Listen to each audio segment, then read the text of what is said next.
Good evening, everyone. Welcome to the official YouTube channel of Officer Sarah 24/7. So, first of all, let me know, am I audible to all of you? Also, let me know, is audio and video both are okay? Are we good to go?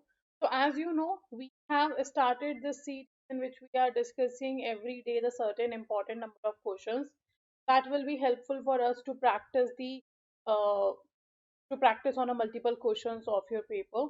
So, first of all, uh, if anyone out of you is a new candidate and you are watching this session for the first time, okay, and you are watching the session for the first time, then I would love to inform you all that this is the series which is going on a regular basis, in which we are discussing the multiple number of questions from each and every module, each and every unit that will be helpful for you.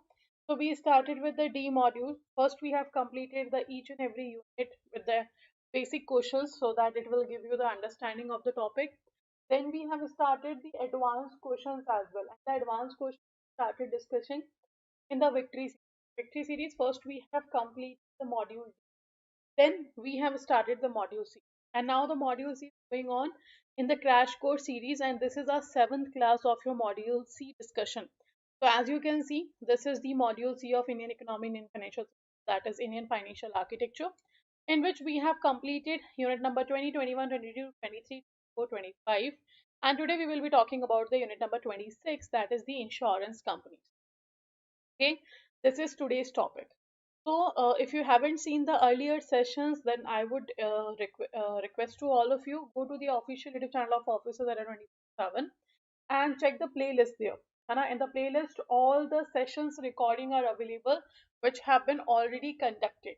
So, if you have not seen, then do make sure you watch all those sessions.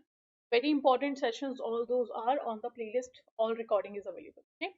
So if we talk about insurance companies, they are regulated by Adda, as we know, Insurance Regulatory and Development Authority of India.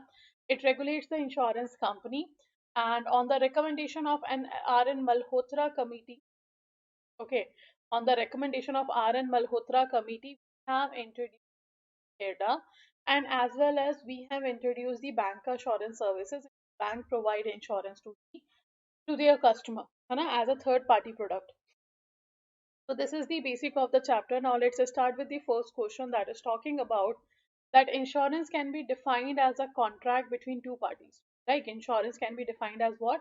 As a contract between two parties where one, the insurer, promises the other indemnify or make good any financial loss suffered by the latter, that is insured. Insured means the person who is getting insurance, and insurer is the company that is providing you the insurance.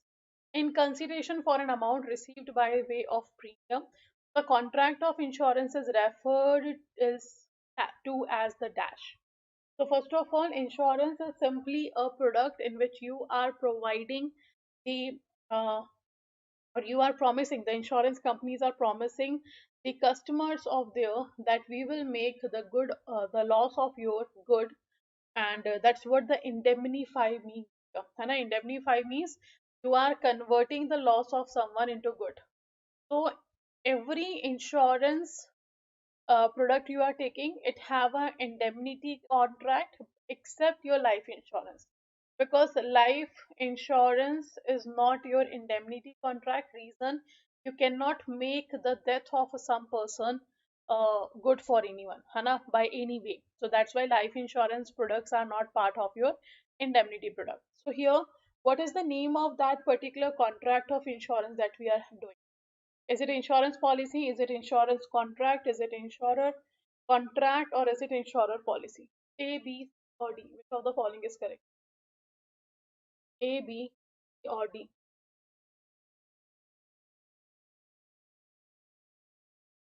Okay, and the right answer here will be your insurance policy.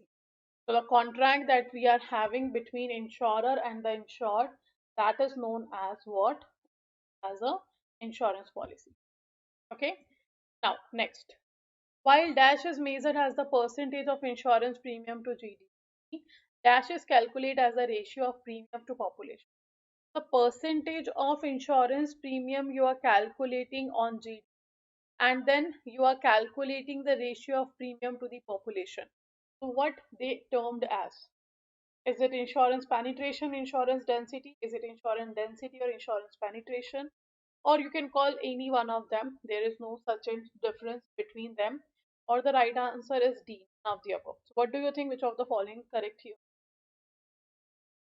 So when you calculate, when you measure the percentage of insurance premium, that is to GDP. It is the insurance penetration. And when you calculate the ratio of premium to the population, it is density, insurance density. So right answer is A. And how to remember this? Do remember in the census, whenever we do the census, census means calculation of population. We also calculate the population of the country on the basis of density. So density of population we calculate. So do remember, if you are calculating the premium, the population ratio, it will be a density, insurance density. And the other one related to GDP will be penetration. Right answer is your A. Okay. Now, third question we have, read the following statement carefully and choose the correct option. So you have two statements, a statement 1 and a statement. Out of this, you have to answer the correct one.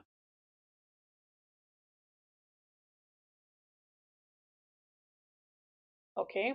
The first is saying that as per 2019 data, the total real premium growth in life insurance is the sector in India has been 7.3%. Second is saying also the total real premium growth in non-life insurance in India has been 6.9% and the total growth has been 5.7%. So you have to answer which of the following statement is actually correct here, A, B, or D. The right answer will be,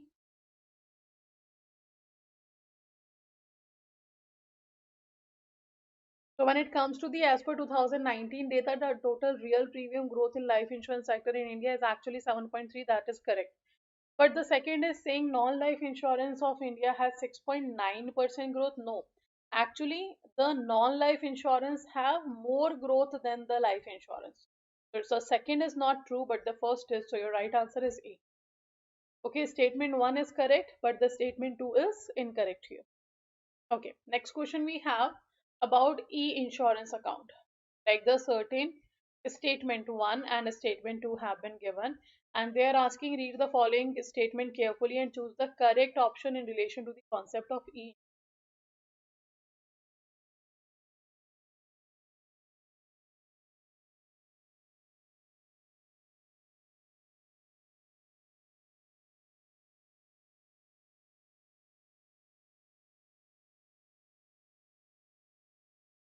Okay, so right answer will be your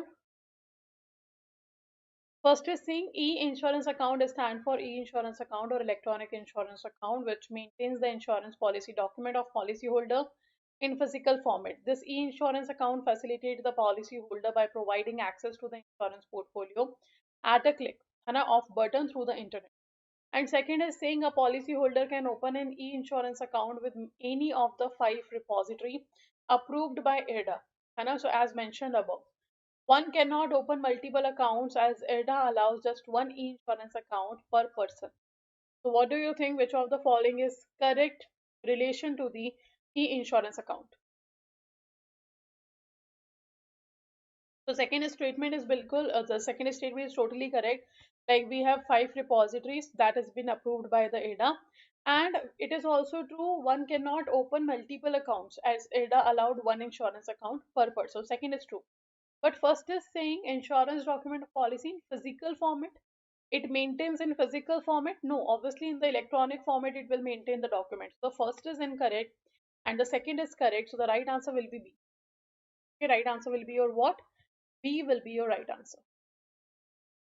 Next, filling the blanks in relation to the number of insurance companies operating in India.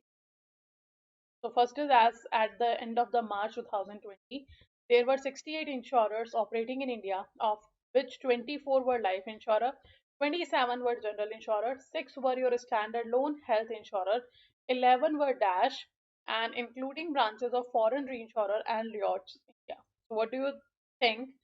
Is it your reinsurers? Is it your EC? Is it your insurer or none of the above? A, B, C, or D?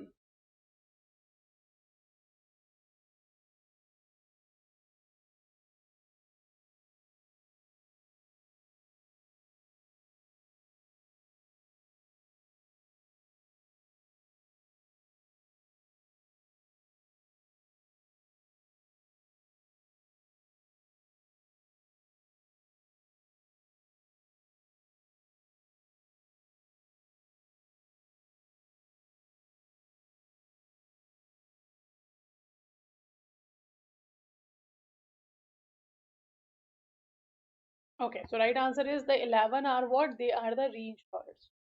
11 companies we have, they are what? They are the reinsurers. Okay, now, so right answer is A. Next, read the following statement carefully and choose the incorrect one relation to the LIC Act 1950. So, what do you think, according to the LIC Act 1956, which of the following is actually your incorrect one?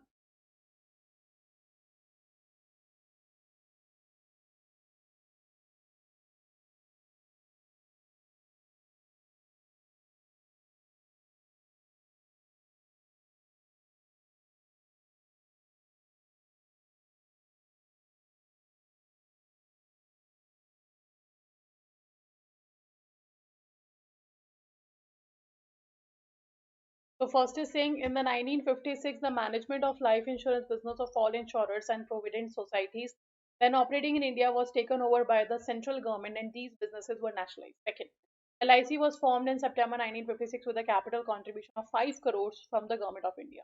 Third is saying Life Insurance Corporation Act 1956 was passed by the parliament. So what do you think which of the following statement is actually that we are asking the incorrect one?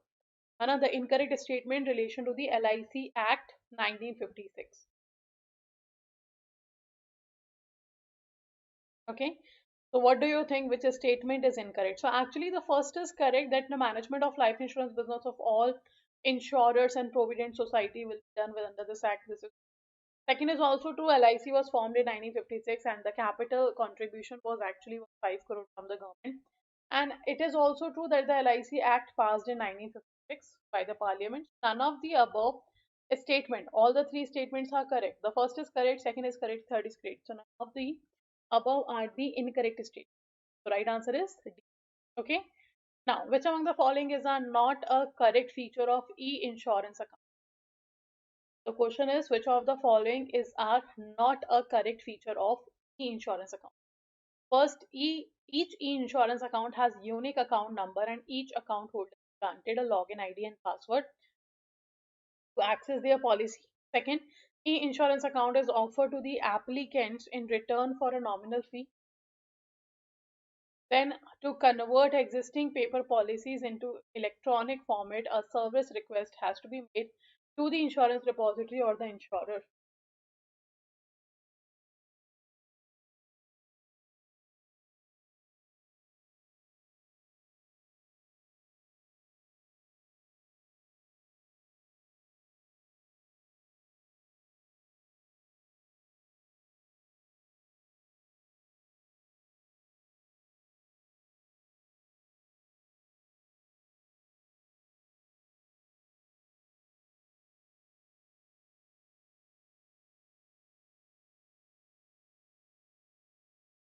Okay.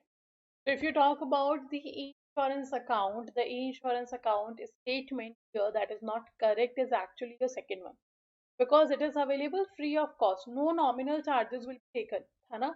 The e-insurance account is a free of cost account. So right answer will be this not a correct statement. So right answer is your B option.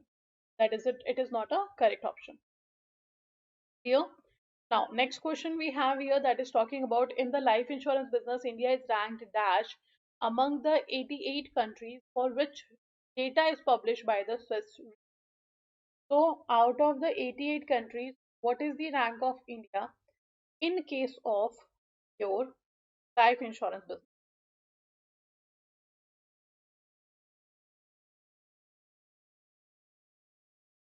Is it 11th? Is it 10th? Is it 17th? Is it 21st?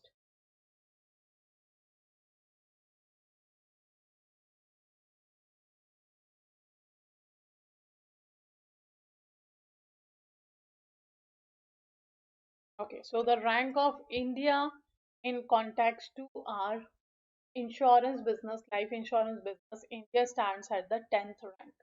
India's rank is what? It is 10th. Okay. So out of 88 country in the life insurance business, India ranks at the 10th. Okay. Read the following statement and choose the correct ones in relation to the concept of insurance. The right statement. And we have to choose the correct one in relation to the concept of insurance. So the contract of insurance is referred to as the insurance policy. The contract of insurance is what it is referred to as the insurance policy. Losses cannot be determined beforehand but can be reversed and if and when they occur through the insurance. So the contract of insurance is what it is referred to as the insurance policy. First, losses cannot be determined beforehand, but it can be okay when they occur. Then second is saying the insurance environment consists of insurance company, insurance intermediaries, and insurance regulator. The Insurance Regulatory and Development Authority of India. So which of the following is the correct statement? A, B, C, or D? The correct one we have to find out regarding the insurance A, B, C, or D, which of the following you think is the correct one. And actually, both the statements are true about the insurance.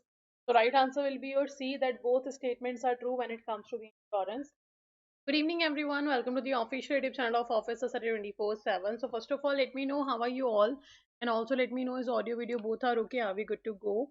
So, this is your session regarding IE IFS subject, that is Indian Economy, Indian Financial, and this session is regarding your crash course series of IE IFS. As you can see, this is our 8th class, and when we're talking about 8th class, it means we have already discussed the 7 chapters of your particular module.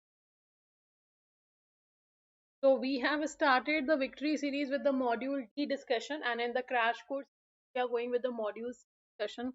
So your module C is Indian Economic Financial System, is actually your Indian financial architecture, in which you can see from unit number 20 to unit number 28, these are the units available. And out of these, we have discussed Indian financial system, Indian banking structure, banking laws, development financial, microfinance institution, non-banking financial companies, insurance company. And the next we are going to discuss is Indian financial system, that regulators and their role. Okay, this is what we are going to discuss today. So when it comes to the regulators, like we're talking about financial system regulators, we have regulators like RBI, we have SEBI, we have Adda, and we have PFRDA.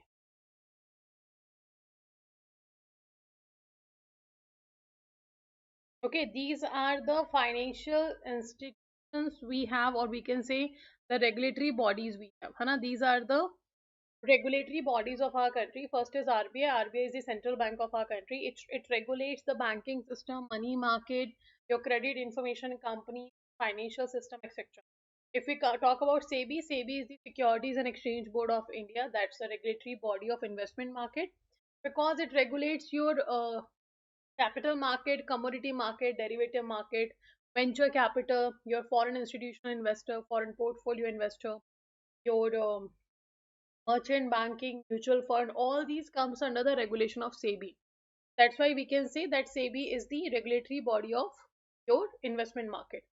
Then we have IRDA. It stands for Insurance Regulatory and Development Authority of India. It regulates the insurance business of our country. And the last one we have PFRDA, Pension Fund Regulatory and Development Authority, that is regulatory body for the pension market. So all these are what? They are the regulatory body of our country which regulates a certain sector of the economy.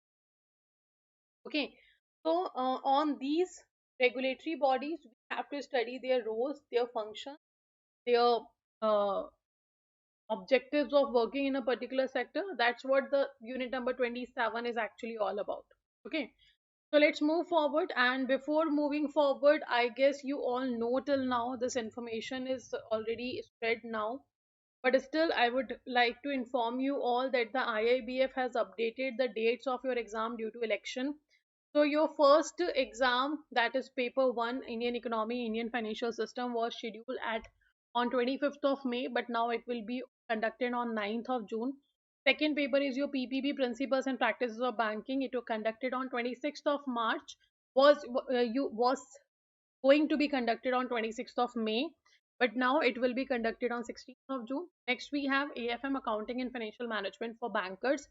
It was going to be conducted on 2nd of June, but now it will be conducted on 22nd of June. So these are the new dates. And if we talk about your retail banking and wealth management, it have not been changed. It has said that the date of your retail banking will be 8th June.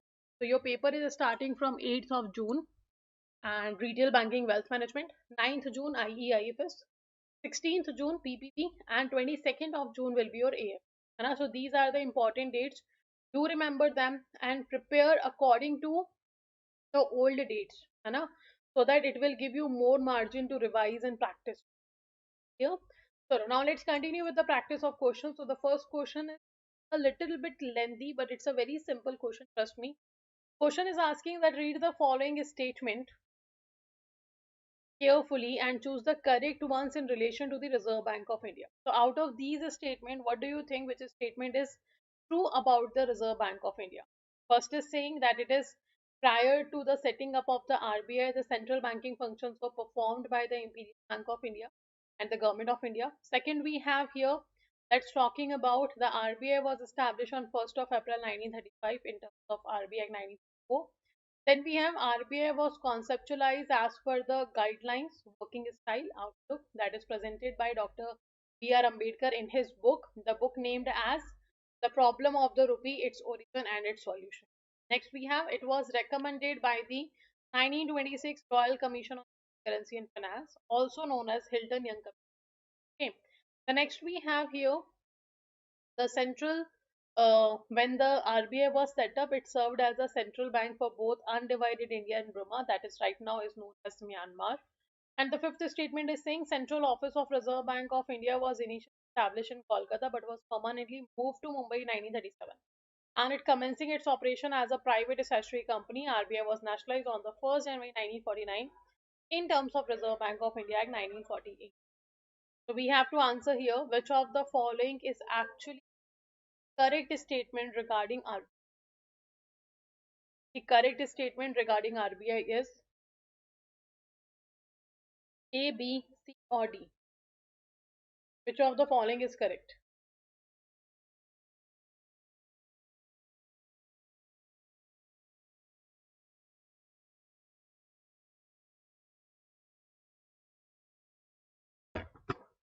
Okay. So your answer for this question will be all the statements are actually correct. So the right answer will be your A option.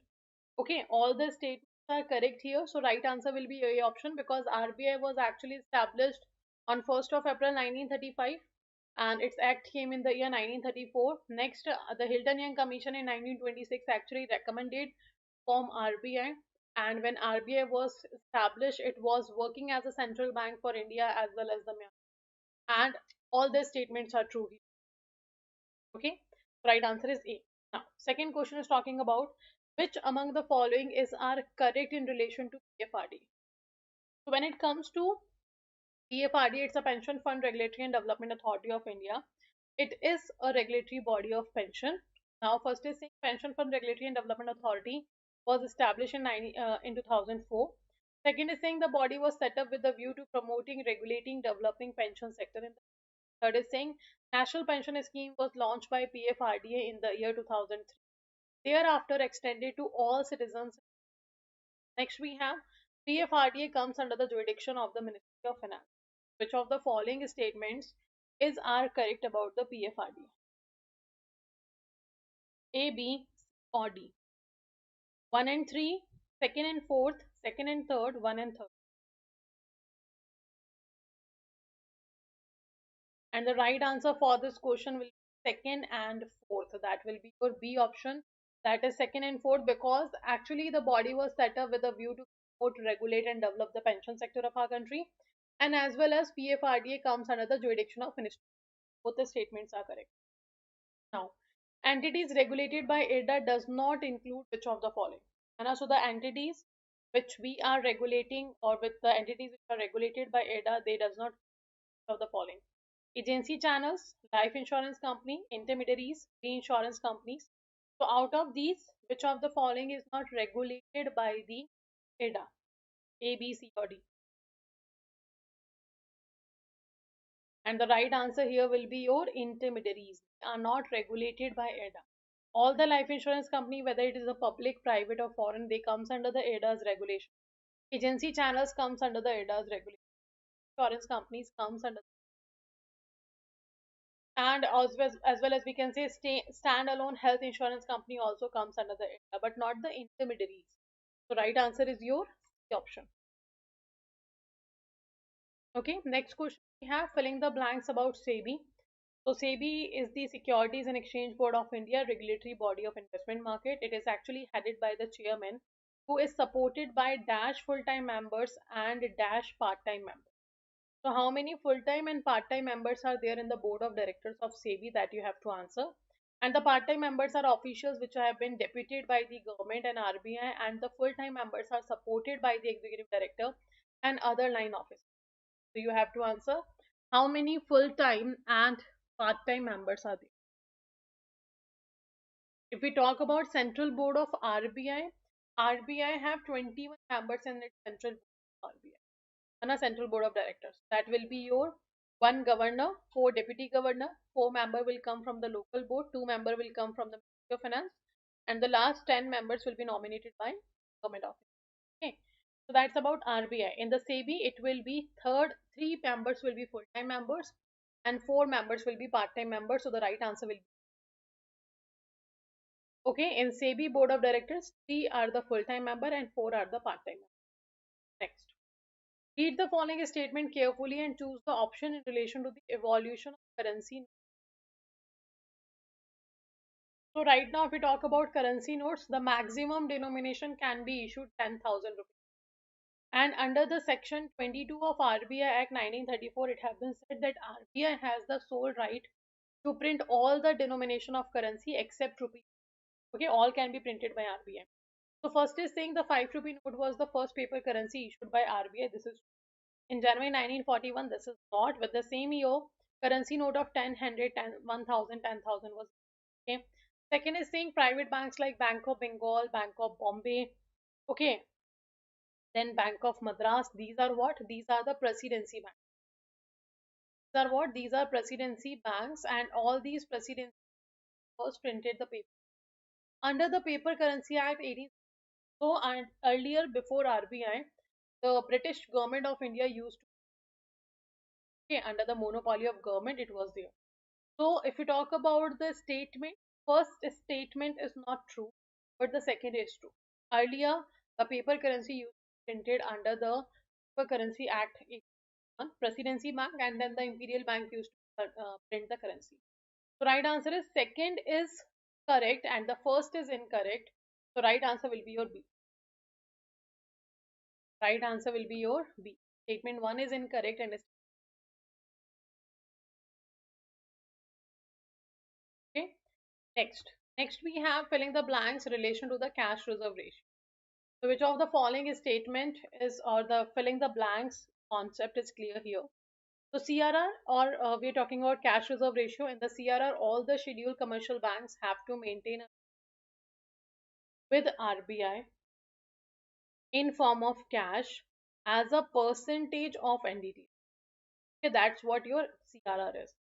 So Reserve Bank has traditionally relied on dash instrument of monetary control such as CRR and SLR. So now you can eliminate the option. Question is asking about CRR SLR. Like dash are the instruments which RBI is traditionally relied on for the monetary control, that is CRR SLR. So CRR SLR are the direct instrument or indirect instrument of monetary policy. So they are direct instrument. So you can easily eliminate the option number A, that's a direct instrument. So right answer is first is direct instrument. Second, we are talking about that CRR indicates the quantum of cash that the dash are required to keep the reserve and as proportion of their NDTL. So who have to maintain this reserve with RBI? I have told you scheduled commercial bank, not the government, but the bank have to maintain. Right answer will be like banks have to maintain a certain percentage of NDTL in form of cash with RBI of their net demand and time liability.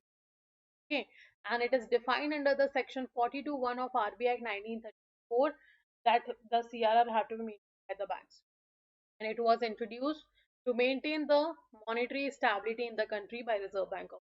Right answer is actually okay. In the SLR, what happened? RBI made it mandatory for the scheduled commercial banks to maintain the reserves with themselves only in form of cash, gold, and security as a percentage of SLR.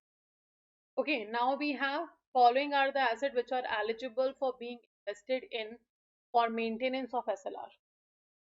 following are the assets which are eligible for being invested in for maintenance of SLR. So SLR is all scheduled commercial banks have to maintain the reserve with themselves. Okay, and that will be in form of cash, gold, and securities, the government securities, and as a percentage of NDTL which will be prescribed by the RBI. You have to answer which of the following is correct, which SLR can be made.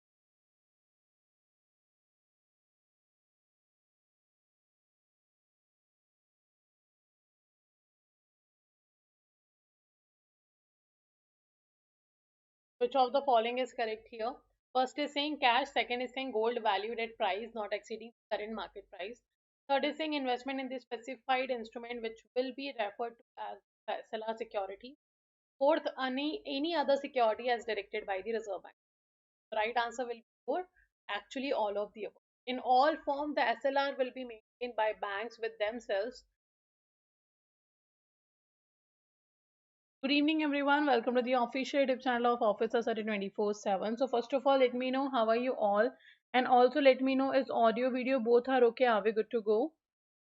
So, let me know in the comment section is audio, video both okay? Are we good to go? So, this is your session regarding IE IFS English Medium C that we have started with the name of Crash Course. Okay, so this series actually named as a crash course here. So crash course series it is, and this is our ninth class on this particular series. And if you remember, we have started this sessions or this series with the victory series, and in victory series we have started discussing the IEIFS subject with the module D, and we have completed the module D in your victory series. So we have started here in crash course series, that is Indian economy and Indian financial system, unit module number C, and the module C talks about the Indian financial architecture. So as you can see, there are total 9 units are there in the module C of YOM, and we have discussed all of them. Today will be the last unit that we have to discuss, that's the reforms and development in the banking sector. So if you are first time here, you are looking for a dedicated platform where JIIB sessions will be available, which will help you prepare for your paper for May June 2024, and for that you can join this particular series. First it named as a victory series, and now it is a crash course series. And if you want to check older classes, just go to the playlist section. In the playlist you will find all the sessions recording available in which we have discussed the module advanced question, as well as all the other sessions in the module C that we have completed till now will be available in your playlist section.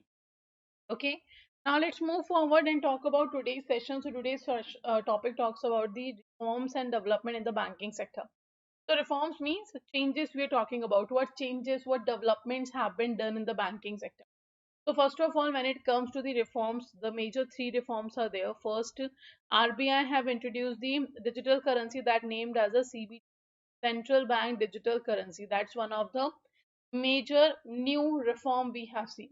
Okay. Second, NAFID was introduced. Now, what is NAFID? One. NAFID stand for NABARD. One second. Okay, this is NAFID, NABFID. NAFID stand for National Bank for Infrastructure Development, National Bank for Financing Infrastructure Development. That's a NAFID. It was introduced by RBI in the Development Financial Institution, or as the name of Development Financial Institution. We have NAFID, that's the latest development financial institution established in 2021 only. Okay, apart from that, we have also introduced NARCL, that is National Asset Reconstruction Company Limited. So these are the three major reforms we have seen in the banking sector, in the financial sector in our country. First is central bank. Second is NAFID, National Bank for Financing Infrastructure Development. Third is NARCL, that is National Asset Reconstruction Company. Okay, now NARCL, also known as a bad bank. Okay, it is also known as what? It is also known as a bad bank. NAFID is a development financial institution, and this is the digital currency of our country. This digital currency will be treated as a fiat money in our country. Now, what is fiat money? Fiat money means those money or the currency that is got the legal tender from the government of India. So fiat currency means the currency have got legal tender from government of India, that is known as your fiat currency. Okay, you can call it a fiat money. Now, these are the three major reforms recently happened. Now, let's start with the MCQ and we'll discuss more uh, questions regarding this particular chapter. It will clear your concept. So, first question is talking about which of the following is our correct channels through which the funds reach the infrastructure.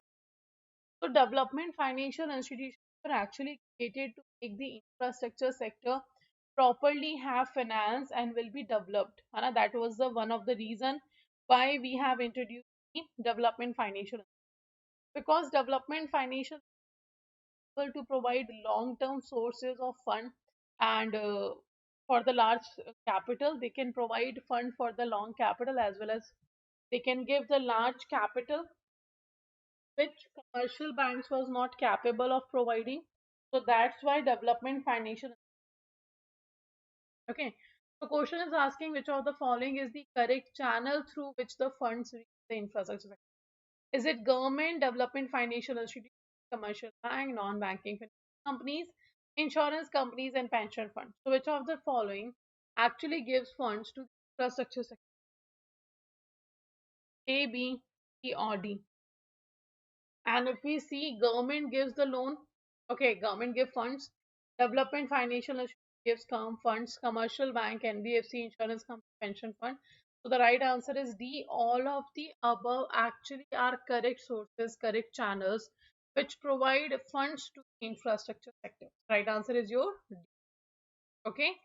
Next question we have, which of the following is our correct characteristics of infrastructure financing? The correct characteristics of your infrastructure financing. So first is saying it is long maturity, second is saying it's large amount, third is saying it's higher risk, fourth is saying fixed and low real returns. So out of these four, what do you think? Which of the following is our correct characteristics of your infrastructure financing? A, B, C, or D? Which of the following is correct? A, B, or D? The correct characteristics of infrastructure financing. So in the infrastructure, it's very obvious you need a fund for long maturity. It means for long, and large amount of money is required in infrastructure. This is also true. High risk is there. Yes, it is. Higher risk is there in the infrastructure investment. And the fourth is saying fixed and low real returns are there. That's true. It means all are correct. All the characteristics of infrastructure financing is correct here in this particular question. So right answer is your C. All are correct. You will get a fixed income, but return will be very, so fixed low returns will be available. It will be positive, but it will take a certain limited amount of profit out of. So that's why right answer is C. Okay. Next we have a dash is an agency that finances infrastructure projects that are national importance but may or may not contain commercial standard. They are also known as development banks. They are different from commercial banks with mobilize short to medium term deposit and lend the similar maturity to avoid the maturity mismatch, a potential cause for a bank's liability and solvency. What do you think? What type of institution there which actually gives funds for the infrastructure purpose, which fulfills the national importance of the countries? It also gives commercial return on standard basis. They are also known as development banks and they are different from the commercial banks. So what do you think? Is it merchant banks? Is it narrow banks? Is it development financial? Or is it non-banking? And very good, the right answer here is development financial. So these are the development financial institutions which may provide funds. So the first development financial institution we have introduced was your IFCI, and the latest one we have NAFID as we have. Okay, right answer here is C. Correct. Next question we have, NAFID will be set up as a corporate body with authorized share capital of 1 lakh crore. So shares of NAFID may be held by which of the following? So we are talking about NAFID will be set up as a corporate body with authorized share capital of 1 lakh crore. So do remember that the authorized share capital of NAFID when it was reduced, it was 1 lakh crore. Now you have to answer the share of NAFID will be held by whom? Like in the RRBs, the shareholding central government, state government, and sponsored banks. So in case of NAFID, it will remain with whom? The central government, the multilateral institutions, the sovereign wealth funds, the pension borrowers. A, B, C, or D. Who will have funds as a share of NAFID? A, B, C, or D?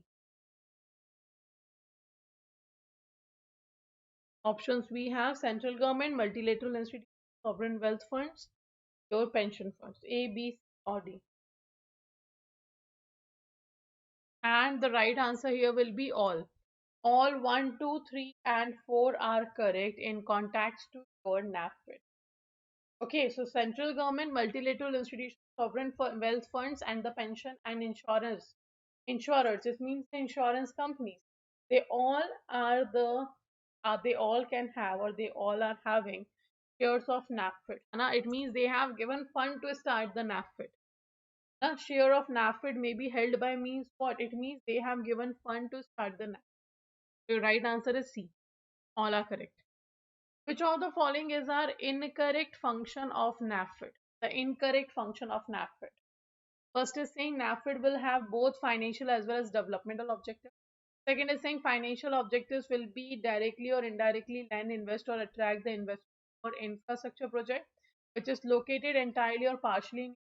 Third, central government will prescribe the sectors to be covered under the infrastructure. Fourth, developmental objectives include facilitating development of the market for bonds. It is for so you have to answer which of the following is our incorrect function of NAFID. A, C, or D.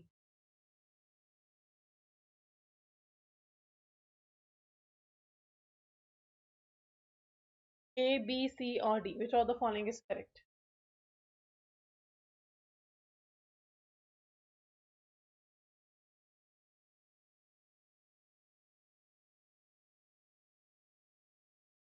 Okay.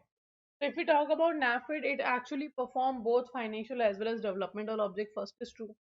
Second is saying financial objective will be directly or indirectly lend or invest to attract the investment for infrastructure. And that will be loaded entirely or partially in India. This is also true. Then the third is saying central government will prescribe the sectors to be covered under the infrastructure. That's true. Government of India have given a certain name of the sector which are covered as an infrastructure domain. Okay, only those sectors will be counted here. Fourth is developmental objectives include facilitating the development of market for bonds, loans, and derivative. And that is true.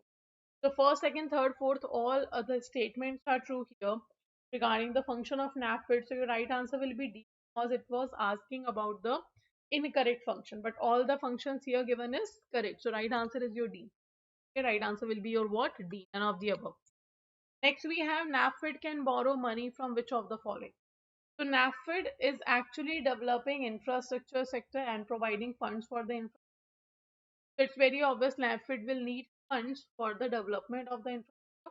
So from where the NAFID can have funds? From central government, from RBI, from mutual funds. Out of the four, who can give the fund or from whom the NAFID can borrow the fund? One, two, three, or four.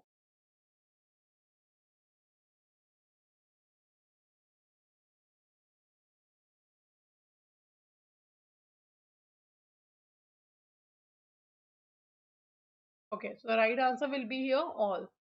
All of the above are correct. So NAFID can borrow money from which of the following? From all of the following: central government, Reserve Bank of India, scheduled bank, mutual fund. All will be counted in the parties from where the NAFID can borrow funds for the purpose of the financing of infrastructure sector. Okay, right answer is C. Next question is smart lending for aspiring India is one of the addition of ease. Ease 1.0, Ease 2.0, Ease 3.0, Ease. So which of the following is correct here? The smart landing for aspiring India is one of the themes in which edition of the Ease. So when it comes to the Ease is what? It was introduced, the reform that was introduced for the public sector banks, make the public sector bank more efficient, more competitive. Okay. And in every ease till now, ease 1.0, 2.0, 3.0, 4.0, 5.0, 6.0 was actually also launched. They are 1 year reforms. Every 1 year, RBI has introduced reforms to make public sector more excellent, okay, in their working. So in our syllabus, we have only ease 1.0, 2.0, 3.0, 4.0, 5.0. 6.0 is not in our syllabus, but yes, in before the exam, if IIBF have given this information to us, like the latest ease reform you have to cover, then we will cover. Otherwise, no. Okay. So here the right answer will be the smart landing for aspiring India is one of the in which addition it is in the ease 3.0.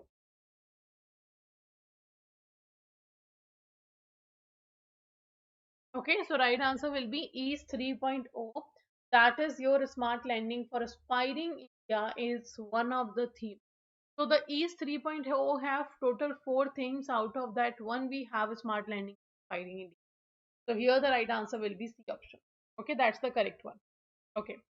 Now this was the questions we have discussed regarding. Good evening, everyone. Welcome to the official YouTube channel of Office Saturday 24/7. So first of all, let me know how are you all, and also let me know is audio video both are okay. Are we good to go? So in this particular session, we will be talking about your IE IFS subject. So as you know, in the last session, it means in the yesterday's session, we have discussed the last unit of module C. So we have completed module C advanced question from each and every unit, and if also with the module D, if you are new to the channel or you are watching the session for the first time, so this is our crash course series which we have started for English medium sessions and as well as for bilingual session. The series we have started with the module C questions, but before that victory series we have started, and in the victory series we have discussed all the topics of your module D with the advanced questions, and the last session we have done for the combined module D paper. The same thing we are going to do today. This is our class number 10 of crash course, and you can see Indian economy, Indian financial system module C discussion we are doing, and we have individually already discussed all of these units. All these units have been completed individually in form of advanced questions. Now we are going to discuss the overall module C of your, like overall module C questions we will be discussing today, kind of a module C test we will have today. Okay, so let's start. In this particular session you will find questions from all these 8 units. Okay, so let's start with the first question. That's a match the following. Question is talking about, first you have a categories of financial instruments, second you have an explanation. So first you have a regulatories, second intermediaries, and third non-intermediaries that you have to match. The 2 columns have been given to you, you have to match them correctly. So regulatory bodies are simply those bodies who actually regulate the markets, who make rules, regulations, restrictions of the market. So that is your regulatory body. Like RBI is a regulatory body, RBI is a regulatory body, SEBI is a regulatory body. Apart from that, your Adda and PFRDA is a regulatory bodies. So RBI, SEBI, PFRDA, Adda, they are regulatory bodies who regulate the certain markets in the country. So regulatory will match with what? The direct option. That first is your A, because RBI, Adda, SEBI as well as the PFRDA, all these are what? Regulatory bodies. So first is A. Okay, now you can eliminate the option. You can see third is saying first is C, fourth is saying first is B. So 2 options have been eliminated. It can be either 1 or 2. Okay, now intermediaries we are talking about. Intermediaries means those parties who are actually become the mediator, or they come in between the 2 parties to provide the fund of exchange, exchange of funds we can say. So intermediaries will be like your commercial bank, your RRBs, your payment bank, small finance bank. They work as an intermediary among the 2 parties. So the intermediaries will be your SBI, Bank of Baroda, PNB. So with the example of bank, I am directly finding out the option. So second is your C. Okay, and non-intermediaries will be your development financial institution. They do not work as an intermediary. So first is A, second is C, and third is B. So right answer will be your A option. So you can see right option will be A in the match the following. Okay, regulatory bodies means the regulatory body is RBI, SEBI, IRDA and PFRDA. Intermediaries will be all the commercial bank, and non-intermediaries will be your development financial institution. So right answer here is A. Clear? Now, the second question is talking about here about non-scheduled banks. So, which among the following is not true about the non-scheduled bank? If we talk about banking system, RBI has divided banking system in two categories. First is scheduled bank, second is non-scheduled bank. Scheduled banks are those banks which are listed under the second schedule of RBI Act 1934. And the non-scheduled banks are those banks which are not listed under the second schedule of RBI Act 1934. Okay, so first is saying non-scheduled banks are listed in second schedule to the RBI. Second, the non-scheduled banks are eligible to effect borrowing from RBI for their everyday operation. Third, they are not eligible to become members of clearing houses, and such their customers are hindered in being unable to collect checks proceeds. Fourth, these banks are federated with the state cooperative banks and enjoy the remittance and other facilities through the state cooperative bank to which they are federated. So these are the four options in front of you, and you have to answer which of the following is not true. So you can say the first one is definitely not true because it is saying the non-scheduled banks are listed in second schedule of RBI Act. No, the first is definitely not correct. So you can eliminate the D option because it is not saying first option. Second is saying the non-scheduled banks are eligible to effect borrowing from RBI for everyday operation. No, they cannot take loan for everyday operation. Scheduled banks can take loan for everyday operation, but not the non-scheduled bank. Non-scheduled banks can take, but in the emergency situation also only. So right answer second is also not correct. So it means C option also eliminated. Okay, now they are not eligible to become member of clearing house. This is true. These banks are federated with the state cooperative bank and enjoy remittance and other facility through state cooperative bank. This is also true. It means only the first and second statement is not true. So your right option will be B. Okay, your right option will be what? It is the B option. First and second is not true. Next question. Next question we have here. Which among the following is a prohibited function? Which among the following is a prohibited function of banks? A, B, C or D. First is saying a banking company shall buy or sell or barter goods for others, act as an agent of the government, local authority or any other person and carry on agency business. Third, contracting for public and private loans and negotiating and issuing the same. Fourth, insure, guarantee, underwrite, participate in managing and carrying out any issue of a state, municipal or other loans or of shares, stock, debenture or debenture stock of company and lend money for the purpose of any such issue. So there are options given in front of you and they are asking prohibited. Hana, question is asking the prohibited activity of the banks. Like which of the following cannot do? So bank can act as a government, obviously, na? RBI is the banker to the government of India and a state government. So the commercial bank can also act as an agent. So this is so true. Third is also true, contracting for public and private loan and negotiating issue the same. Fourth is also true, all these functions will be performed by the bank, but not the first one. The banking company shall buy or sell or barter goods for others. No, this kind of trading will not be done by the banks. So right answer will be your A option. It is the prohibited function of a bank. Okay, the A option is what? It's a prohibited function of bank. Next, the core business of IFCI. So what is IFCI? It is the first development financial institution of our country. This first development financial institution of country was established in 1948. It was the first development financial institution. It was started with the capital of 10 crores. Okay, and the question is asking which of the following is the core business of IFCI? First, to provide equipment finance. Second, to provide finance for the rehabilitation of industrial units. Third, project financing. Fourth, all of the above. So out of these four options, which of the following is the function? So they do not do equity finance. They do not provide finance for rehabilitation. But yes, they do for the project financing. Project financing is the core function. It's the core business of your Industrial Finance Corporation of India that was the first development financial institution of our country. So right answer will be here C. Okay, next question we have, mark the correct statements in relation to the concept of microfinance. So in relation to the concept of microfinance, which of the following statement is correct? First is, microfinance is a form of financial services which provide small loans and other financial services to poor and people above the poverty line.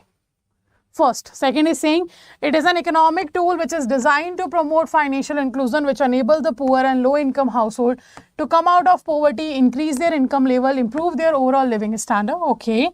Third is saying, microfinance consists of micro saving, credit, insurance and promotion. So you have to answer which of the following statement is correct regarding microfinance. Concept correct regarding microfinance. Okay, so if you read this, you feel like all the statements are true, but no, all the statements are not true. First is not true because it is saying above poverty line. No, it should be for the below poverty line population. Third is saying it covers your micro savings, micro credit, micro insurance is true, but not the micro promotion. Micro pension is a part, but not a promotion. So third is wrong, but second is correct, that it's an economic tool designed to promote the financial inclusion. It enables the poor and low income household to come out of poverty, increase their income and improve their overall living standard. So the correct statement is only 2. So your right option will be C. Okay, in context of microfinance, only second statement is true. So your right answer will be C option. Clear? Next question we have here. According to amendment of 1997, Reserve Bank of India Act 1934, a non-banking financial company means. So according to RBI Act that was amended in the year 1997, which of the following is the right definition of financial inclusion? NBFC, non-banking financial companies. A, B, C or D?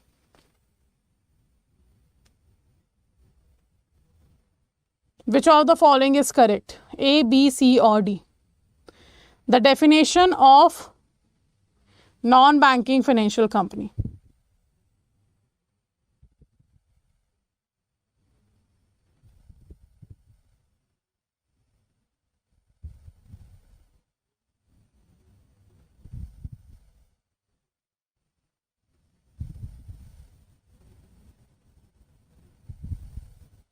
Okay.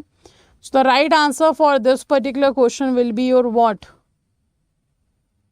It is all of the above. All are the statement which actually given the definition from the Reserve Bank of India in the amendment of 1997. So the right answer will be all of the above. Okay, all are correct here. Next question. Next we have, as per the two statements, you have to find out the correct option out of these two statements. And these two statements are talking about the growth, premium growth of insurance and life insurance products. So first is saying that as per 2019 data, the total real premium growth in the life insurance sector in India has been 7.3%. Second statement is saying also the total real premium growth in non-life insurance in India has been 6.9% and the total growth has been 5.7%. So you have to answer which statement is correct here and which statement is not correct. So you have to choose the correct statement. Two statements are there. One is talking about the premium growth of life insurance. One is talking about the premium growth of non-life insurance. So which of the following is correct? A, B, C or D? Which of the following is correct? A, B, C or D? And the right answer will be here what? It will be your first. First statement is correct but not the second. The non-life insurance contribution is more here. So right answer will be your A. The first is correct but the second is not correct. Now, some distinctive feature of infrastructure include which of the following? First is saying the building of infrastructure requires large investment and they contribute to output after a long period of time. That is, their gestation period is quite long. Next is saying, second, due to the large overhead capital and bulk investment, significant economies of scale are found in most of them. Third, the third important feature of infrastructure facilities, they create externalities. And the fourth is all of the above. So the certain features have been defined here and you have to answer out of these which are the correct feature of infrastructure. So infrastructure, we simply know in the module A, we also study the infrastructure chapter. There is an infrastructure including social infrastructure, where we study that solid, hard and soft infrastructure is there, green infrastructure is there. So it actually, infrastructure required a large investment, they need it for long period of time. And it is also true, large overhead capital bulk investment is required. And the third one is also true, it create externalities for the people. So right answer will be all of the above are the right features of your infrastructure. So right answer is your D option. All are correct. Next, which among the following is not a source of fund for NAFID? NAFID is National Bank for Financing of Infrastructure Development. So which of the following are the source from where the NAFID cannot take funds? Scheduled Commercial Bank, mutual funds, World Bank, state government. So out of these, the NAFID cannot take fund or cannot borrow the funds from which of the following? And the right answer will be actually your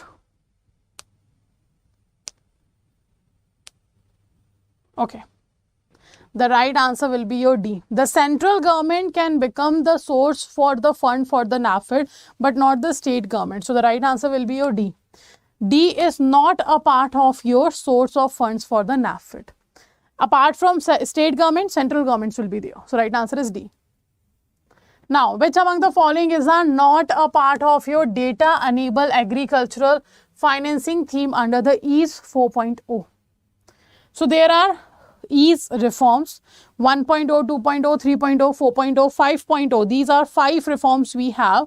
And out of this, it's asking, first is partnership for agri-tech for data exchange, automated processing and sanctioning, dial a loan for doorstep facilitation, cloud-based IT system and improve cyber resilience, co-lending with NBFCs.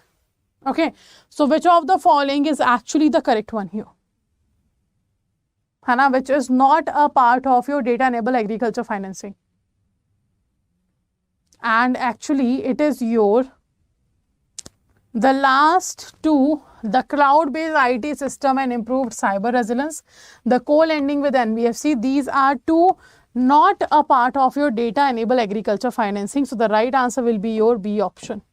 Right answer is what? It's a B option.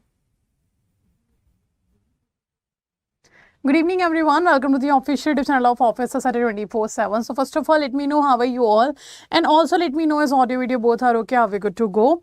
So as you can see, this is our series regarding your crash course series in which we are discussing certain number of questions related to each and every unit of your. So we have started with the module number D of yours. So in the victory series, we have completed module D.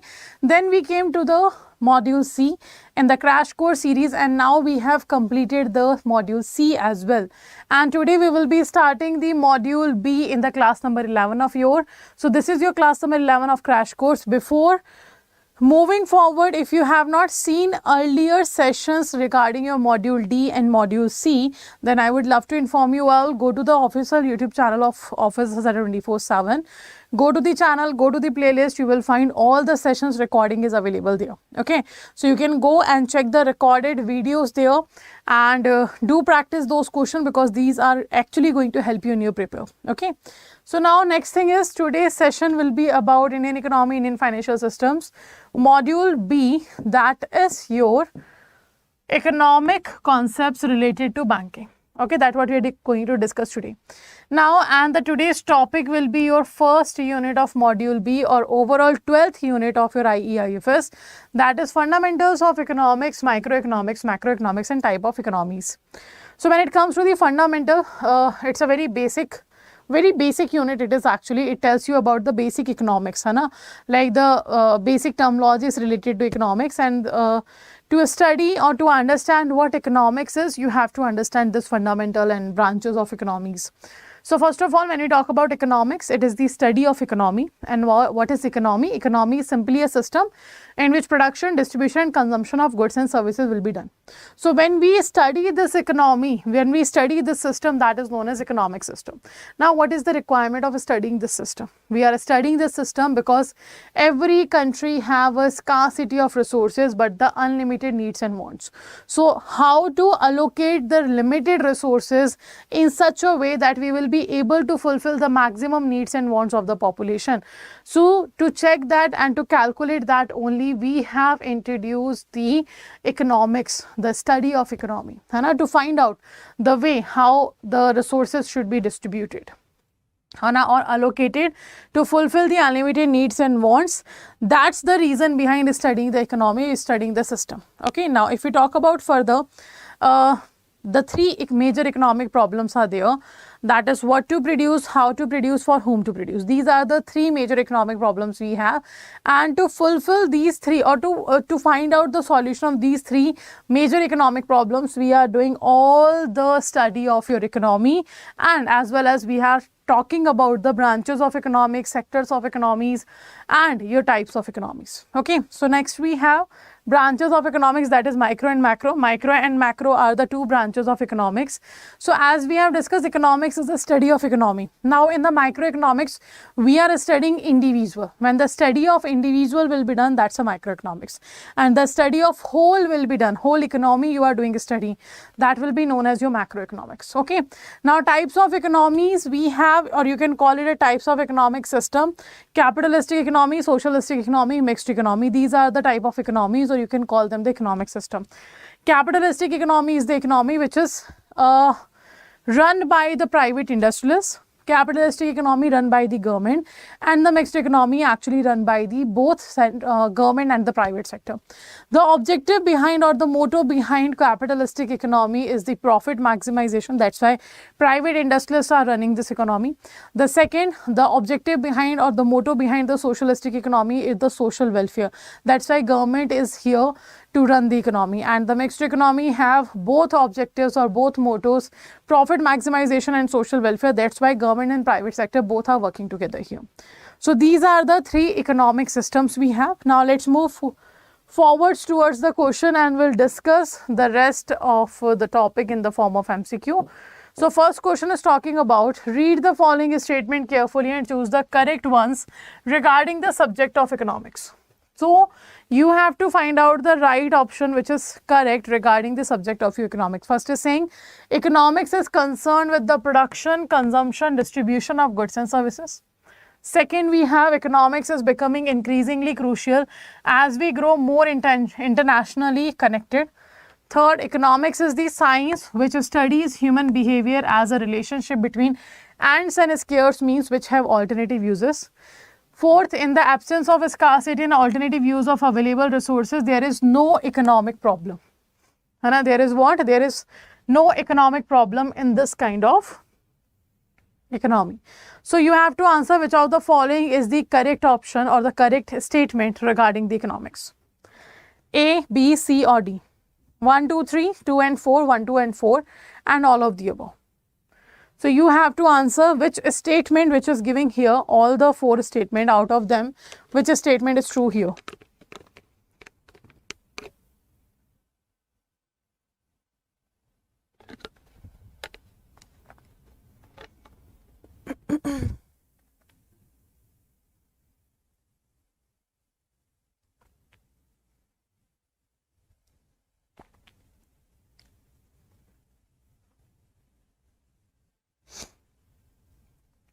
So let me know which of the following is correct here, A, B, C or D. So actually all the statements are correct. Economics is concerned with the production, consumption, distribution of goods and services is true. Second is saying economics is being increasingly crucial for we grow for more internationally connected now because of the globalization. Then economics is the science which studies human behavior as a relationship between ants and scarce means which have alternative uses. This is also true.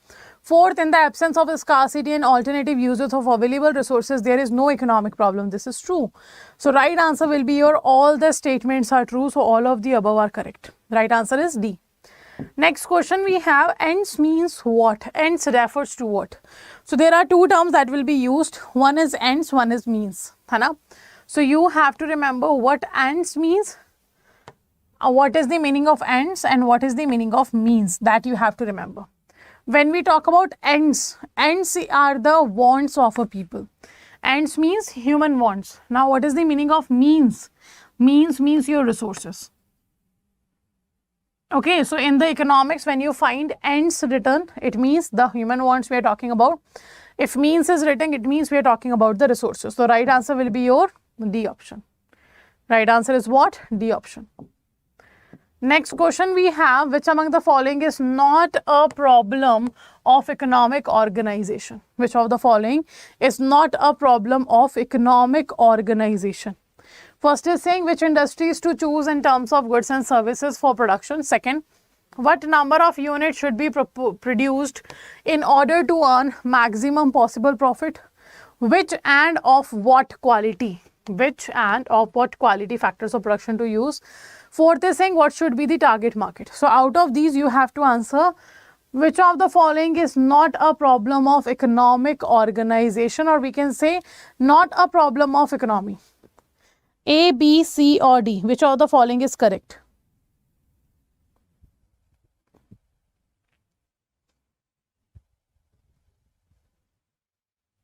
Let me know which of the following is correct. A, B, C or D.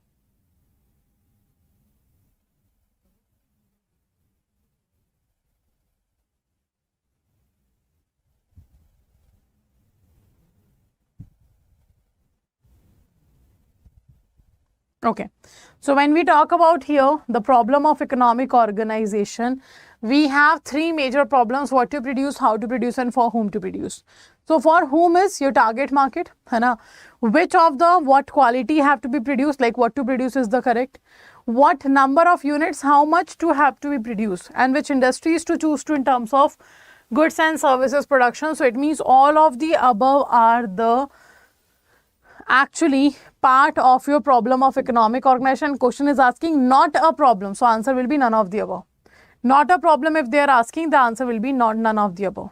Okay, so right answer is C here, that none of the above is not a problem of economic organization. It means all of these are the problem of economic organization. Okay, next question we have, read the following statement carefully and choose the correct option. Read the following statement carefully and choose the correct option. First is saying economics is the psychology that deals with the production, allocation and use of goods and services. Second, in capitalistic economy, the government addresses the major economic question by virtue of its ownership of resources and the power to enforce decision. And I guess it's a very simple question with the certain keywords you can answer this question. First is saying economics is a psychology. No, obviously not. It's a science. Hana, economics is a science that deals with the production, goods, allocation and use of goods and services. First is wrong. Second is saying the capitalistic economy is actually run by government. No, it's a socialistic economy. It's a socialistic economy if the government is running the economy. It means both the statements are incorrect. So your right answer will be D. Both statements are incorrect here. So your right answer will be here D.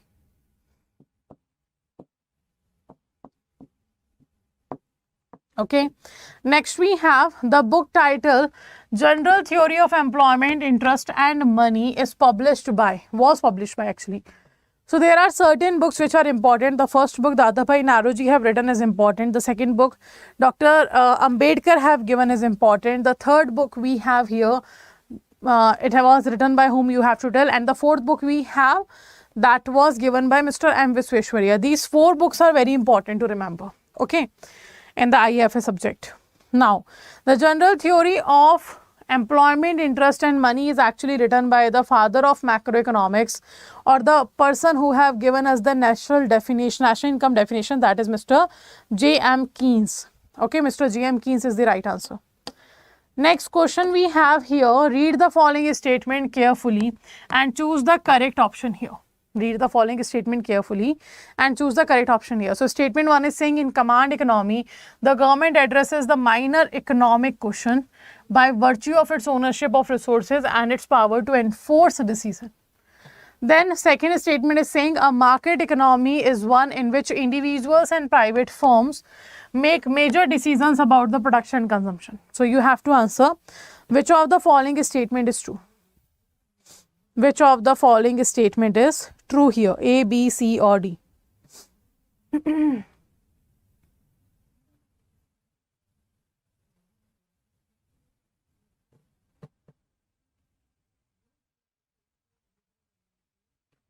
Okay.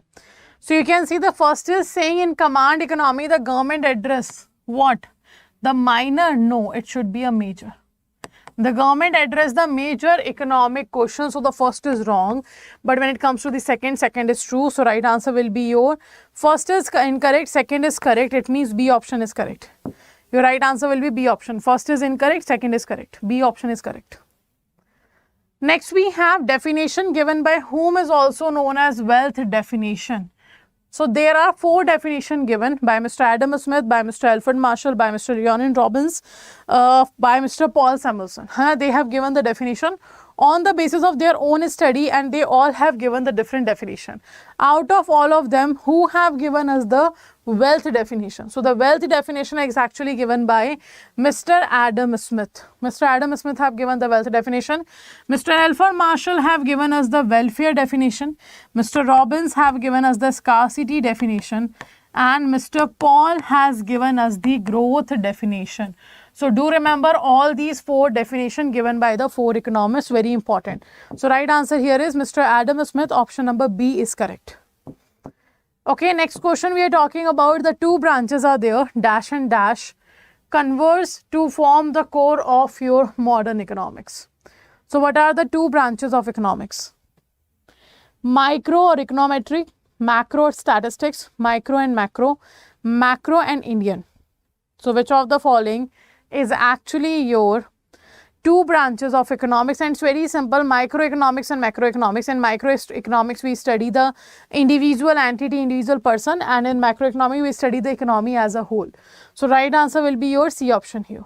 Right answer is what? C option. Microeconomics and macroeconomics are the 2 branches. Next question we have macroeconomic develops models that explain the relationship among the factors such as what? National income, unemployment, both A and B individual agents. So we are talking about macroeconomics. When you are doing a macro study, you always study the whole economy together. It means it's a part of national income, unemployment, both A and B is correct. The individual agents are not a part of macroeconomics, it's a part of microeconomics. So right answer here will be your C, both A and B is correct. Okay, both A and B is correct here. Next question we have the idea of macroeconomics was propounded by dash. The idea of macroeconomics was propounded by dash. First, Mr. Adam Smith, Mr. John Maynard Keynes, Mr. Ronald Coase, all of the above. A, B, C or D? The idea of macroeconomics was propounded by which of the following? So I have just told you that the father of macroeconomics is Mr. John Maynard Keynes. So the right answer will be your B, Mr. J.M. Keynes, John Maynard Keynes. Good evening everyone, welcome to the official YouTube channel of Office Study 24/7. So first of all, let me know how are you all, and also let me know is audio video both are okay, are we good to go? So this is our session regarding your Indian economy, Indian financial system sessions, which we are regularly having Monday to Saturday in the evening at 7 p.m. So if you are new to the channel and if you are new to this particular session of mine and you are not following my session, so I would love to inform you all that we have already covered module C and module D in form of advanced questions. If you haven't seen those sessions, you can go to the playlist of the channel. You will find all the session recording available there. Okay, and I would say do make sure you watch those sessions because it is very important. Advanced questions have been discussed and they will be helping you to practice better for your paper of June 2024. Why I am saying June? Because because your exam date have been updated.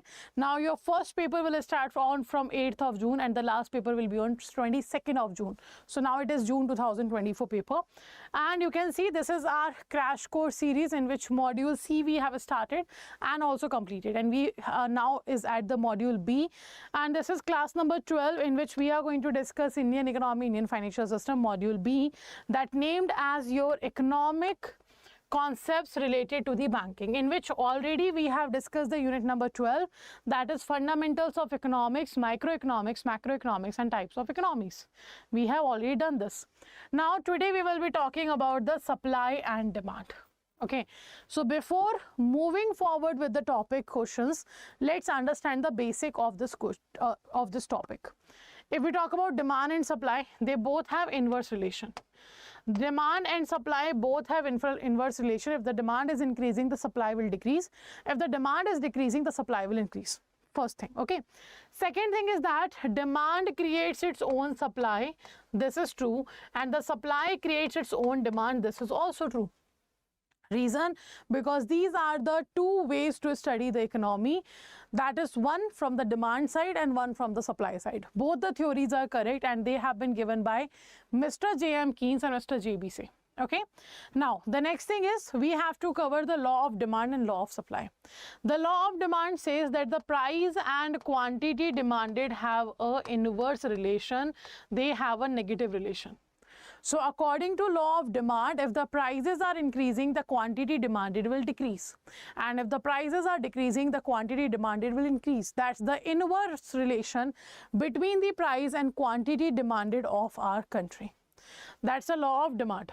Okay, now when it comes to the law of supply says that there is a direct relation among or between the price and quantity supplied. It means if the price is increasing, quantity supplied will also increase. If the price is decreasing, the quantity supplied will also decrease.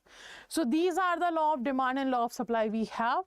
Do remember, demand supply have inverse relation.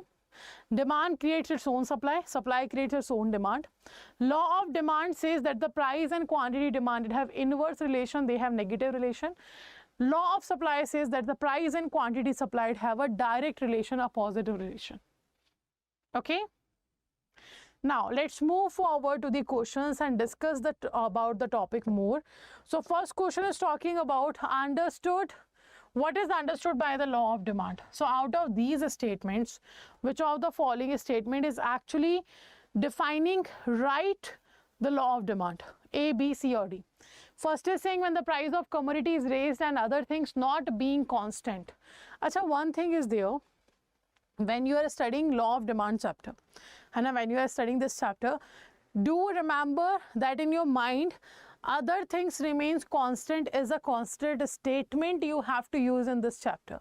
Like if you are talking about a law of demand, so you will say other things remains constant, but when the price of commodity is increasing, the demand will decrease. In the law of supply, you say other things remains constant, but when the price of commodity increases, the quantity supplied will also increase.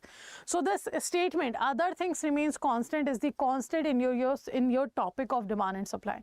So here the bracket is saying other things not being constant. This cannot be true, because other things have to be constant if you want your law of demand and law of supply will be applied. Otherwise, law of demand and law of supply will not apply here. Other things have to remain the constant for the law. Second is saying when the price of a commodity is raised and other things being variable. No, we want a constant things. So third is saying when the price of commodity is raised and other things being constant. This is true. The buyers tend to buy less of the commodity. Because what? Because the price raised, buyers tend to purchase less commodities. Okay, other things are constant. Similarly, when the price is lowered, other things being constant, quantity demanded will increase, and this is very much true. So law of demand says that the price increases, so quantity demanded will decrease, and if the price is decreasing, the quantity demanded will increase. But the other things have to remain the constant. And other things have to what? They have to remain the constant, then only this law of demand will follow. Otherwise, no. So right answer here will be your C option. Right answer we have is C option. Next. quantity supplied has a dash relationship with price. The quantity supplied have a dash relationship with price, sorry. So quantity supplied and the price. This is a law of supply. And law of supply says price and quantity supplied have a direct relation. It's a direct relation, it's a positive relation, not an inverse relation. Inverse means opposite, negative. So right answer is first and second. So option number D will be correct. So quantity supplied has a positive relationship with price, or quantity supplied have a direct relationship with price. Both are correct. So right answer is D. Okay. Next we have here, in case of price of related goods, the substitute goods have a dash relationship with supply and the complementary goods have a dash relationship with the supply. So you have to answer now, like the price of related goods, the substitute goods have a relationship with supply and the complementary goods have a relationship with supply. What kind of relationship these goods have when the price of related goods are increasing? Negative increase, negative inverse. Achha, two statements are same, negative inverse, negative direct, let's say. Okay, then inverse direct and direct positive. So which of the following option is correct here?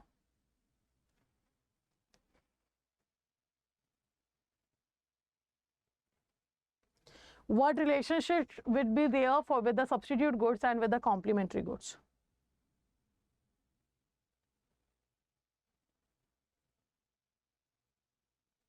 Okay, so right answer here will be in case of price of related goods, so the substitute goods have what?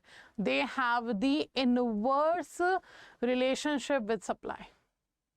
Hana, inverse relationship with the supply. So it cannot be negative. Negative is inverse. So the only option you can eliminate here is direct, because inverse and negative is same. And the next thing we are talking about, and the complementary goods have a what relation? They have a direct relationship with the supply. So first is in the inverse and second is direct. So first is inverse, second is direct. I guess B and C both are correct here, because negative means inverse and the direct we have written here. So right answer is B and C both will be there. Hana? So simply the inverse relationship will be here and the direct relationship will be here. Hana? In case of price of related goods, we are talking about increasing. Next. The equilibrium price is also known as, so equilibrium is a situation where you find demand is equals to supply. That's the equilibrium situation. It means quantity demanded is equals to quantity supplied. That's not possible practically, but if this happens, it will be known as your equilibrium. Okay, so you have to answer here which of the following is correct. So first is saying market price as it equates the market demand and market supply at the point. Second is saying optimum price as it is the point of blush. Third is saying real price as it takes into account all the real cost and benefit. Fourth, market clearing price, there is no excess or shortage of demand or supply at this point. So which of the following is correct here? A, B, C or D, which of the following is correct here? So equilibrium price, if we are talking about, it means the market clearing price.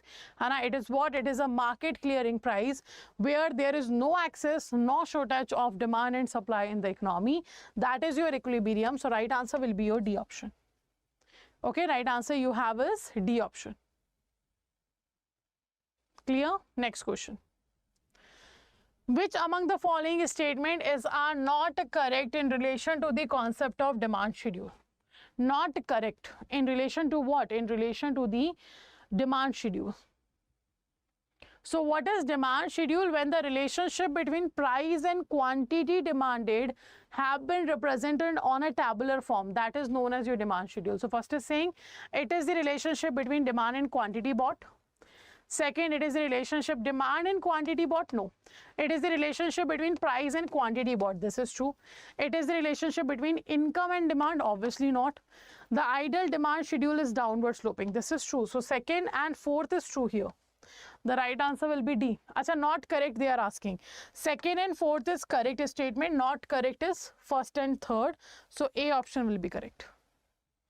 Okay, your A option will be correct here, that the first and third are not the correct statement. Always remember, demand curve will be downward curve and supply curve will be your upward curve. Hana, do remember that. Next. Forces behind the supply curve. Cost of production, technological advance, government policies, all of the above. Forces behind the supply curve.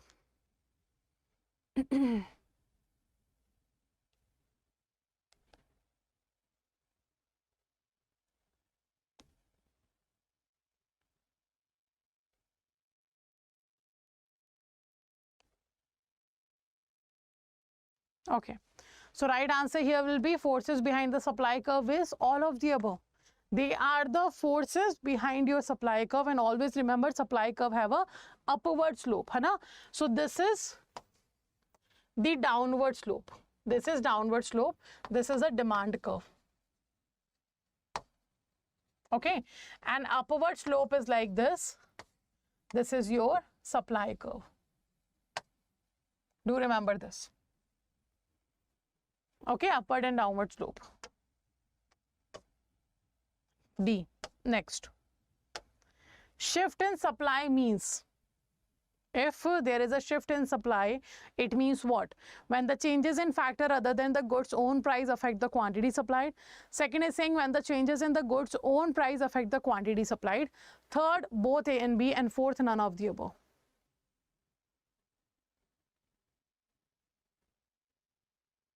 Answer this question.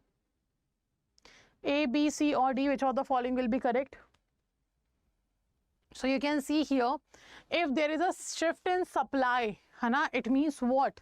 It means apart from your goods own price and quantity supplied changes, the other factor have been changed. So we have said now, other factors remains constant, but when the price of commodity is increasing, the quantity supplied will increase. That's the law of supply. And here we are talking about that the changes are happening in the other factors. When the changes in factors other than the goods own price and quantity supplied is happening, it will create the shift in the supply curve. So right answer is your A option. Right answer will be your A option. Okay, next question. Next we have here forces behind the demand curve. What are the forces that we face behind the demand curve? So demand curve is a negative or I can say the downward slope. First is expectation about future economic condition, average income, cost of production, both. So what are the forces behind the demand curve we have? And the cost of production, we have just seen that this is a supply curve force, so it cannot be true. So right answer is both A and B. Right answer is your what? Both A and B. D. Okay. Next question, what is supply schedule? What is supply schedule? So relationship between demand and quantity bought, relationship between price and quantity bought, relationship income and demand, relationship between price and quantity supplied. So because it's a supply schedule, it means it will be talk about price and quantity supplied now. So first, second, third is wrong, but the fourth is correct. Relationship between price and quantity supplied will be defined on a table, then it will be known as your supply schedule. So right answer is your D option. Okay, next question we have here. This is a very interesting phenomena about which we are talking about, है ना? The more we consume, the lesser satisfaction each additional unit of consumption will give us. Like what happened now? Let's say first time when I shifted to Gurugram, first time I had a slice of pizza, for example, and I liked it very much because it was the first time I consumed pizza. So what happened when I have consumed it for second time, for third time, for fourth time, for 20th time, now it doesn't feel good. Why? Because every time I am consuming that particular same product in a continuous way, it somehow decreases the satisfaction with that particular product. And that's what we're talking about here. The more we consume, the lesser satisfaction each additional unit of consumption will give us. So for example, if we are extremely thirsty, the one glass of cool water will give us a lot of satisfaction. The second glass too is welcome, but will give lesser satisfaction, and satisfaction keep decreasing with every additional unit of consumption of your water. Obviously, Hana, this happened. So this particular paragraph defines which of the following law. Is it talking about a law of demand? Is it talking about a law of supply? Is it talking about a law of diminishing total utility? Is it talking about a law of diminishing marginal utility? A, B or C? A, B, C or D? Which of the following is correct? And actually it is not law of demand, not supply, not total utility, but the marginal utility. It is what? It is the law of diminishing your marginal utility. So right answer is your D. Okay, so let me know how many answers you have given correct here on the demand and supply chapter. And if you have any doubt and you are watching the session in the recorded form, then do ask your doubts in the comment section. Like if in any video, if you have any doubt, you can drop your comment in the you can drop your query in the comment section. Our teams regularly checking the comments on each and every video. They will let me know that there is a doubt and I will give you the answer of that. Okay, so do make sure you ask your queries. And let's move forward. The one more information I want to give you, that double validity and 80% discount is going on the Mahapack, and all the other batches have the 80% discount, in which from 15th of April 3 new batches are starting. One is your AFM numerical batch, one is your English medium crash course 2.0, and that crash course 2.0 bilingual is starting from 15th of April. Okay, how to enroll in any of these batches? First, you have to download the Adda 24/7 application. After downloading application, just go to the home page, select the exam category from all courses, that is JAIIB, CIB. Go to the JAIIB May 2024. You will find all the live classes, all the test series, all the video courses are there. Okay, and next we have ebooks and we have hard copy books also. If you want to enroll in the test series, or if you want to get a books, whether it is a ebook or whether it's a hard copy book like this, these books will be delivered to your doorstep. Okay, you can use a code Y496S. It will give you more than 15% discount here. Okay, and if you want to enroll in the live batches, you can see this is the live batch. This is your Mahapack with the double validity. You have, okay, Mahapack with double validity is available. Crash course 2.0 English, crash course 2.0 bilingual, and AFM numerical batch. These batches are starting from 15th of April, and all these batches are available in the Mahapack. Once you enroll in the Mahapack, you will get all the comprehensive batches, all the crash course batches, all the numerical batches, all the power pack revision batches. Everything will be available in a single product, and with the double validity as well, and the 80% discount. So you can see 600 hours online classes. Every batch classes are available for all of you. A lot of batches are available. You can follow any one of them. Then test series are available. Topic wise full length mock tests are available. You can see ebooks are available. Then you can also find here the videos are available of what? The mini marathon, the Maha marathon videos are also available of all the subject of yours. Okay. Then when you scroll down, you will find the benefit written here that this is the additional. This is not available in any other batch. Mini and Maha marathon. And the validity you can decide from here. The 3 months, 6 plus 6 month or 12 months. So right now 6 plus 6 month is the double validity. That's the right way, right validity to enroll in. Then use the code Y496 and apply. Once you apply, you will find here 79% discount, but additional 1% discount will be giving to you if you use the coins. So 80% discount, 1 year validity, code will be Y496 you can use, and the amount you have to pay will be around 5,900 something. So this is the offer available for limited period of time. Enroll soon by using the code Y496. Apart from that, if you want to enroll, if you want to regularly join our YT sessions, then do subscribe the channel Officer Survey 24/7 and press the bell icon so that all the upcoming sessions notification will be given to you.